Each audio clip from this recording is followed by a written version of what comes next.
Have you ever had someone come into your life and make you feel like you'd finally met someone who truly got you? Maybe they were kind, attentive, generous. They remembered little things you said, praised you often, and always seemed to show up when you needed a helping hand.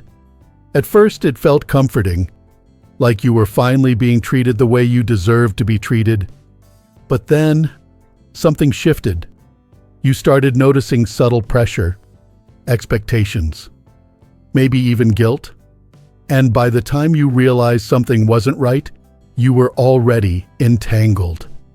If that sounds familiar, I want you to know you're not alone. And more importantly, it's not your fault. Many of us, especially after 60, have a beautiful gift that unfortunately becomes a vulnerability in the wrong hands. That gift is trust. When you've lived a full life, raised children, had careers, built friendships, you've developed an instinct to believe in the good in people. It can happen with friends, neighbors, even people in volunteer groups or church communities. It looks like overwhelming praise and attention right from the beginning. And that's a wonderful thing. But the sad truth is, not everyone you meet deserves the benefit of the doubt. In fact, some people actively use your warmth, your kindness, and your desire for connection to get exactly what they want. In today's conversation, we're going to gently but honestly explore 6 tactics toxic people use to gain your trust. Not so they can love you or support you, but so they can control you. And I know that might sound a little dark, but I promise you, understanding these behaviors will not make you more bitter. It will make you stronger, wiser, and more peaceful. Because when you can spot the red flags early, you protect your energy. You protect your joy. And more than anything, you protect your freedom. So let's talk about it. Sometimes, the very first sign is what people call love bombing. And no, this isn't just about romantic relationships. Picture this: you meet someone new, maybe at your community center or through a neighbor, and from the start, they're calling you amazing, telling you how much they admire your wisdom, your stories, your spirit. They're dropping off soup when they find out you've got a cold. They're remembering things you mentioned weeks ago and bringing them up like your old friends. It feels nice, right? Who wouldn't want to be seen, appreciated, and cared for like that? But here's the thing: real trust, the kind that lasts, takes time. It grows slowly, like a well-tended garden. It doesn't explode into your life like fireworks. When someone pours on too much affection too quickly, there's often a hidden reason. They want something. Maybe it's your loyalty. Maybe it's your silence. Maybe it's your resources. I knew a woman named Susan who just moved into a retirement community in Florida. Within a week, a man named Frank was bringing her homemade meals, introducing her to everyone, and complimenting her cooking, her laugh, her clothing, even her handwriting. At first, she felt blessed. She told me, "I thought I'd found a best friend."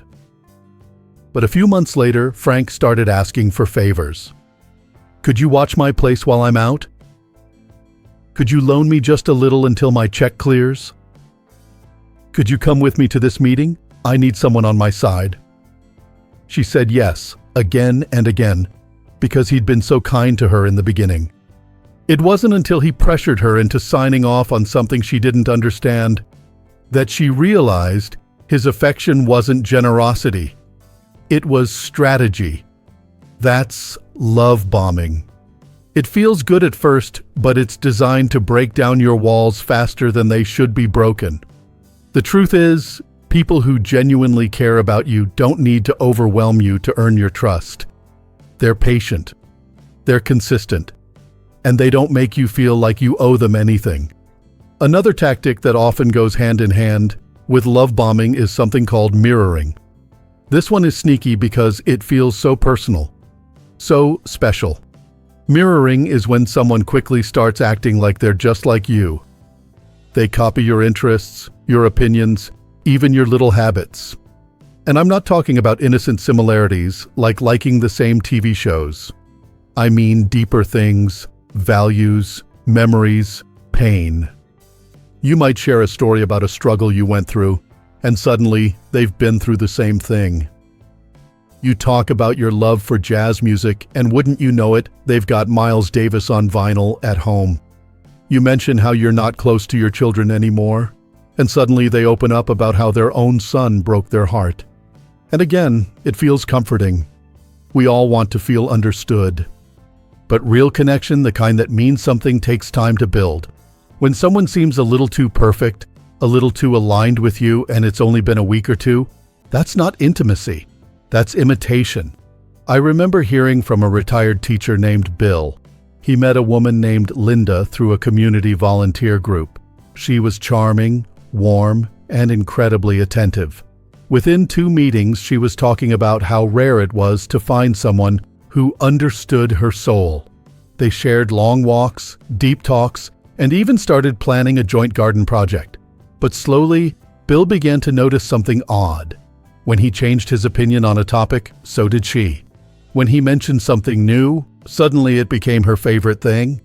When they disagreed, she always ended up seeing it his way. He started to feel uncomfortable, not because she was mean, but because he realized he didn't actually know who she was. Eventually, he overheard her having a similar heart-to-heart with someone else. Same tone, same phrases, even some of the same stories. That's when it hit him. She wasn't being vulnerable. She was being strategic. That's what mirroring can look like. It gives the illusion of closeness without the substance. Toxic people use this because they know. The more you see yourself in someone, the faster you trust them. It's human nature. But if that connection happens too fast, and especially if it feels a little too perfect, take a breath. Step back. Ask yourself, have they shared anything real about themselves that wasn't a reflection of me? Would I trust this person if they hadn't agreed with me on everything? The strongest connections are built on truth, not imitation. You don't need a clone. You need someone who's real, even if they disagree with you sometimes. Let's pause here for a moment. Because already, you're building awareness, and that's the first layer of protection. You're not paranoid for questioning someone's intentions. You're wise. You've lived enough life to know that some smiles hide agendas. And now you've started to recognize the signs. Let's keep going. Because the more you understand these tactics, the less likely you are to fall for them.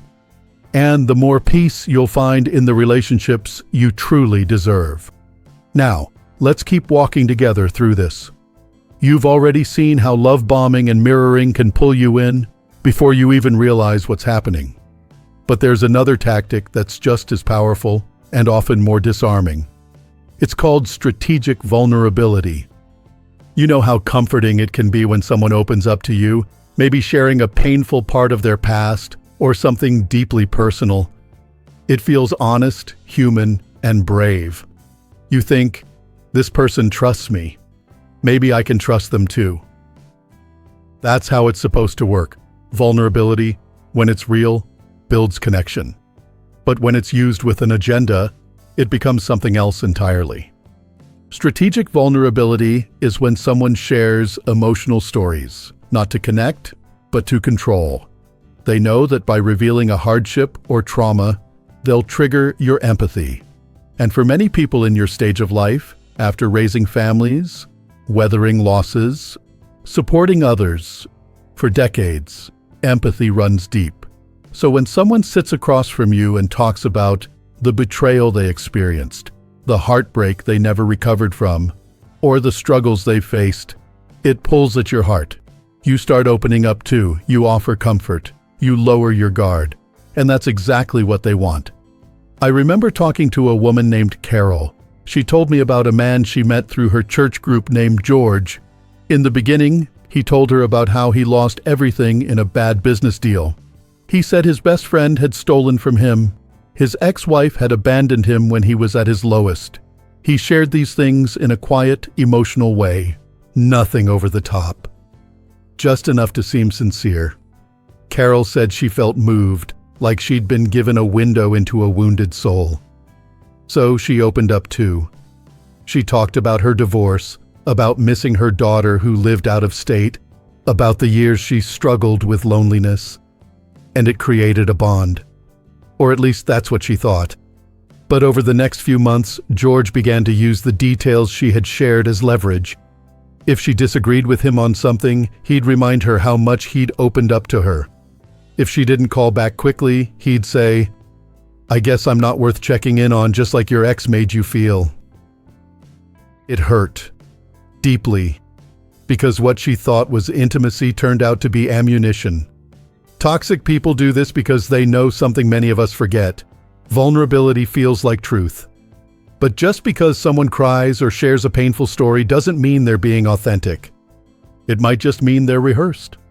So how do you protect yourself without closing your heart?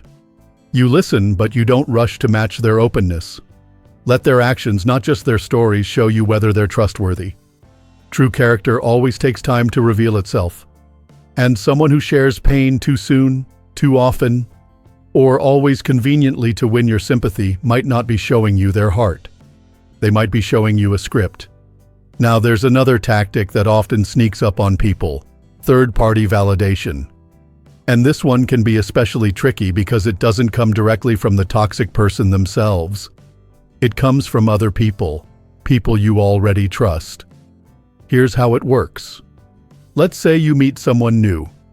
You're not sure about them yet. But then, 3 people in your community, people you like and respect, start telling you how wonderful this person is. "Oh, Bill. He's the most reliable guy I know. You're spending time with Linda? She's a gem." It puts you at ease, doesn't it? We're wired to trust the opinions of those around us, especially when we've built those relationships over time. And toxic people know this. That's why they often invest in winning over the people close to you before they focus on you directly. They might do small favors for your friends, compliment your children, be helpful at events or community functions. They craft a reputation, one that's not necessarily earned, but built like a carefully planted garden. And once everyone around you believes in them, it becomes much harder for you to see the red flags, because you start to think, if everyone else loves this person, maybe I'm just being overly cautious. Let me tell you about Frank again. He wasn't just kind to Susan. He was kind to her neighbors, her yoga teacher, even the folks at the library. Everywhere Susan went, people were smiling and saying, "You're so lucky to have Frank around." So when she started to feel uneasy, she second-guessed herself. She didn't want to seem ungrateful. She didn't want to be the only one questioning someone who everyone seemed to love. And that's how third-party validation can trap you. It silences your intuition in favor of someone else's opinion. But here's something to remember, especially if you've lived long enough to have seen it play out before. Reputation is not the same as character. People can be charming in public and manipulative in private. They can treat one group with grace and another with contempt. What matters most is not what others say about someone, but what you experience directly. So if your gut tells you something's off, even when the crowd is clapping, listen to yourself. Your wisdom isn't just valuable, it's earned. And speaking of subtle traps, let's talk about selective generosity. This one hits close to home for a lot of folks. We all know how powerful a kind gesture can be. When someone helps you out when you're down, gives you something unexpected, or offers their time and energy without you asking, it warms your heart. It builds connection. But here's the thing. Generosity, when it's used with a hidden agenda, isn't really generosity. It's an investment, a transaction. Toxic people often show kindness, but only when it benefits them later. They'll lend a hand, pay for something, or offer help. But it's not because they care. It's because they're setting you up to say yes down the road. And if you don't, they'll remind you of everything they did for you. Subtly. Or not so subtly. Carol told me how her old friend Linda used to drop off groceries, offer to drive her to appointments, even helped her set up her new phone. At first, it felt like friendship. But later, when Linda started asking for bigger favors, like borrowing money, covering for her in awkward situations, or taking sides in family issues, it didn't feel like a request. It felt like a debt. Carol said, "I felt like I couldn't say no because she'd done so much for me. I didn't want to seem ungrateful." That's the trap. When someone's kindness comes with strings attached, no matter how invisible those strings may be, it's not kindness. It's control. So how do you protect yourself without becoming suspicious of every good deed? You simply watch what happens after the kindness. Do they bring it up later to get something in return? Do they act offended or distant if you say no? Or do they continue being warm and respectful no matter what you decide? True generosity doesn't expect repayment. And you are not obligated to give up your peace, your money, or your time just because someone handed you a casserole 3 weeks ago. You're allowed to receive without feeling guilty.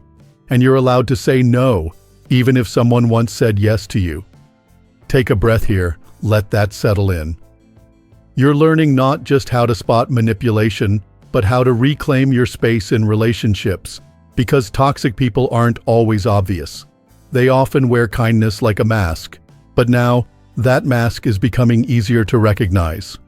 And you're becoming more grounded, more clear, and more free. By now, you've probably noticed a pattern. None of these tactics look dangerous at first. In fact, they often come dressed as kindness, connection, or concern. That's what makes them so effective and so hard to spot. But once your eyes are open, you start to see them for what they are, strategies designed not to build trust, but to bypass it. And there's one final tactic that's especially powerful and surprisingly common. It's when a toxic person bonds with you, not through love, but through shared dislike. In other words, they build connection by creating a common enemy. This one is sneaky because it can feel like a moment of truth. You're sitting with someone, maybe at a family gathering, a neighborhood event, or a casual coffee, and they make a comment that catches your ear. Don't you think Tom's been acting a little full of himself lately? Have you heard what they're saying about the new activities director? Is it just me, or does Sarah from bingo night love to stir the pot? At first, you might nod along thinking, well, I have noticed something. And just like that, a line is drawn. You're no longer just two people making small talk. Now, you're allies.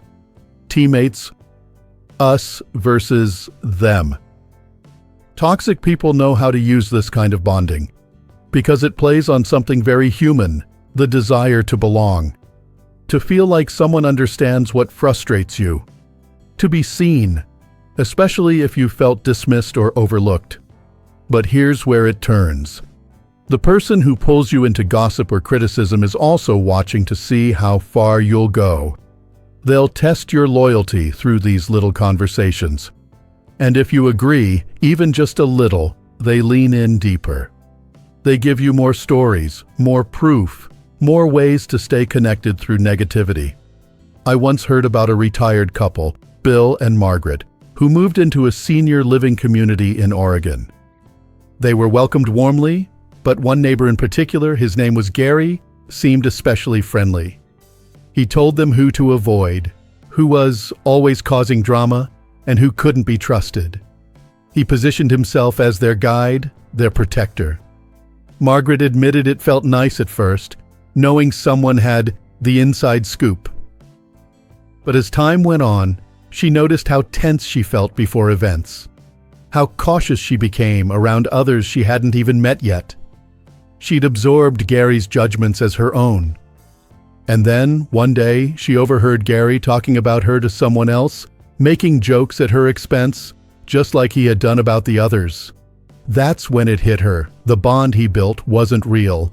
It was a method to control narratives and people. The truth is, any relationship built on shared contempt is a house built on sand. Because the minute the enemy disappears, the glue that held you together disappears too. And where does that leave you? One of the most powerful questions you can ask yourself is this: If we weren't talking about that person or that problem, what would we talk about? If the answer is silence or tension, then the connection isn't deep, it's strategic. So how do you protect yourself here? It's simple, but not always easy. You choose peace over drama, curiosity over gossip, and you remind yourself that listening doesn't mean agreeing. You can acknowledge someone's complaint without being pulled into their game. You can smile, nod, and then gently change the subject, or say, "I prefer to get to know people for myself." That one line, said calmly, can stop manipulation in its tracks. Because at this stage of life, you've earned the right to protect your space. Your peace is sacred, and anyone who tries to disturb it, no matter how charming they may seem, doesn't deserve a front row seat in your life. Let's take a breath together here. We've walked through a lot. Love bombing, mirroring, strategic vulnerability, third-party validation, selective generosity, and bonding through common enemies. Each one designed not just to win your trust, but to use it. And yet, the fact that you're still here, still listening, still open to learning and growing, that says something beautiful about you. It says you haven't given up on people. You haven't hardened your heart, but you have decided that trust should be something sacred, something earned, something guarded. And that's not bitterness.